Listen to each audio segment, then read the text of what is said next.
పెనమాదిరి మనకై వస్తున్నాడు రగిలే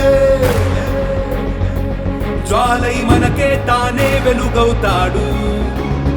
అన్యాయం అంటే ఎదురీదుతాడు అర్జున బాణం అవుతాడు అన్నా అంటే నేనున్నానంటాడు స్నేహితుడల్లే అవుతాడు